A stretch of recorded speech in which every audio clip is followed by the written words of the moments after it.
Bismillahirrahmanirrahim. Assalamualaikum warahmatullahi wabarakatuh. Welcome back to Miss Indah Kurnia Channel. Hai anandaku sekalian, apa kabar? Semoga anandaku dalam kondisi sehat walafiat. Baik anandaku, materi kita hari ini yaitu bilangan bulat. Materi ini sebenarnya sudah pernah anandaku pelajari di sekolah dasar. Nah, di SMP tinggal kita lanjutkan apa yang pernah kalian dapatkan di SD. Nah, tentu di SD juga pernah kalian pelajari yang namanya garis bilangan. Di sini kita mengulang sedikit apa itu garis bilangan. Jadi garis bilangan merupakan suatu gambar garis lurus yang setiap titiknya melambangkan suatu bilangan. Bilangan bulat ditunjukkan dengan lambang titik-titik tertentu yang berjarak sama di sepanjang garis. Coba kita lihat di sini gambarnya. Nah, pada layar anandaku bisa amati beberapa bilangan yang Miss Indah tampilkan pada garis bilangan yang mempunyai jarak yang sama. Kemudian pada garis bilangan terdapat bilangan 0 yang letaknya di tengah. Nah, kalau kita amati di sini garis bilangannya, ada bilangan-bilangan yang letaknya di sebelah kanan bilangan 0 dan ada juga bilangan yang letaknya di sebelah kiri dari bilangan 0.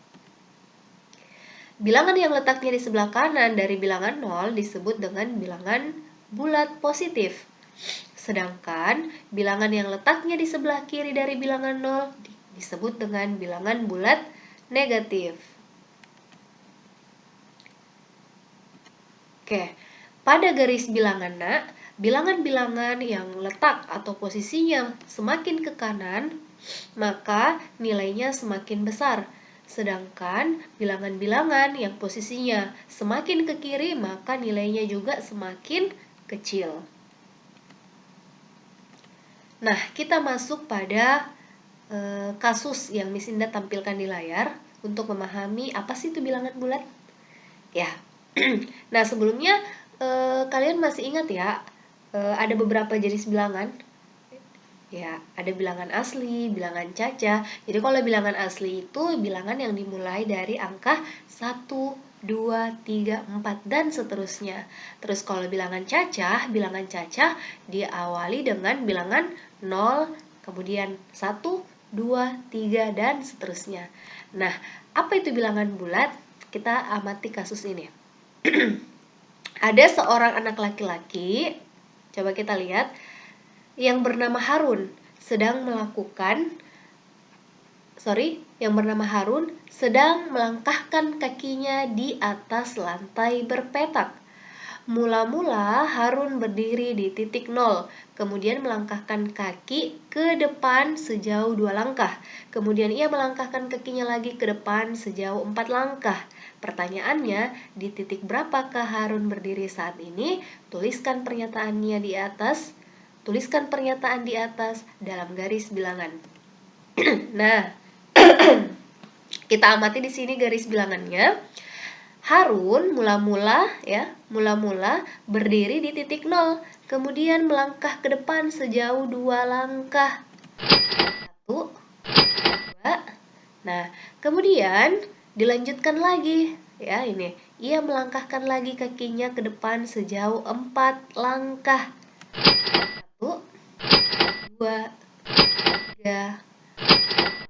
Jadi posisi Harun yang tadinya berdiri di titik 0 sekarang sudah berada di atas atau berada di titik bilangan bulat positif 6.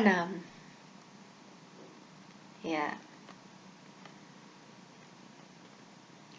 Jadi bilangan bulat itu bilangan 0, kemudian bilangan bulat negatif, kemudian bilangan bulat positif. Nah, untuk operasi penjumlahan dan pengurangan pada bilangan bulat, di sini ada beberapa aturan, Nak. Yang pertama, operasi penjumlahan. Kalau operasi penjumlahan, coba lihat di sini, Nak. Operasi penjumlahan, maka arahnya tetap. Aturan kedua, kalau operasi pengurangan, maka dia arahnya berbalik arah ya. Nih, kita lihat. Tadinya seperti ini, kalau penjumlahan, maka kalau pengurangan berbalik arah. Aturan ketiga, kalau tandanya positif, maka bergerak maju. Aturan keempat, kalau tandanya negatif, maka bergerak mundur. Ingat ya, 4 aturan ini. Kalau operasi penjumlahan, arahnya tetap. Operasi pengurangan, berbalik arah. Tanda bilangannya positif, bergerak maju. Tanda bilangannya negatif, bergerak mundur. Kita masuk contoh ya, biar lebih bisa dipahami. Contoh 1, bilangan positif 1 tambah bilangan positif 4. Perhatikan garis bilangannya. Awalnya berada di positif 1. Karena operasinya penjumlahan, maka arahnya tetap. Ya, maka arah anak laki ini tetap. Arah anak laki-laki ini tetap. Kemudian ditambah dengan bilangan positif. Tanda bilangannya positif. Maka bergerak maju sebanyak 4 langkah. 1, 2, 3, 4. Jadi 1 tambah 4 hasilnya 5. Bisa ya? Contoh kedua.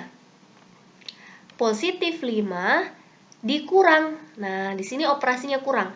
Dikurang dengan bilangan positif 8. Perhatikan garis bilangannya. Mula-mula berada di positif 5. Karena operasinya kurang, operasi pengurangan, ingat tadi aturannya berbalik arah. Dikurang dengan bilangan positif 8, maka bergerak maju sebanyak 8 langkah. 1, 2, 3, 4, 5, 6, 7, 8. Hasilnya adalah minus 3 atau negatif 3 ya. 5 kurang 8 hasilnya negatif 3. Contoh 3, bilangan bulat positif 2 ditambah negatif 6. Nah, perhatikan mula-mula berada di positif 2. Karena operasinya penjumlahan, maka arahnya tetap. Ditambah dengan bilangan negatif 6, bergerak mundur karena tanda bilangannya negatif. Mundur 6 langkah. 1, 2, 3, 4, 5, 6.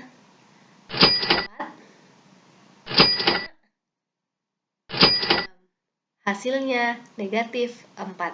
Bisa ya? Selanjutnya, contoh keempat. Bilangan negatif 2 dikurang dengan negatif 7. Perhatikan garis bilangannya, mula-mula berada di negatif 2.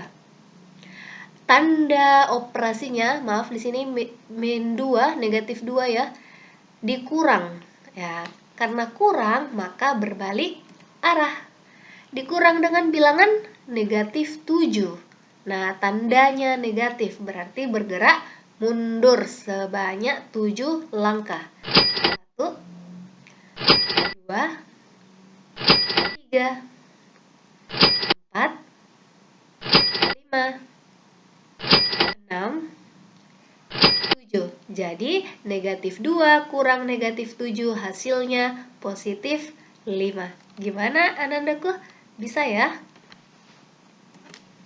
Nah, untuk hari ini kita cukupkan dulu. Nah, di sini ada quotes. Keberhasilan bukan milik orang pintar. Keberhasilan adalah kepunyaan mereka yang senantiasa berusaha. Dari B.J. Habibie. Sekian dari Miss Indah. See you the next video. Assalamualaikum warahmatullahi wabarakatuh.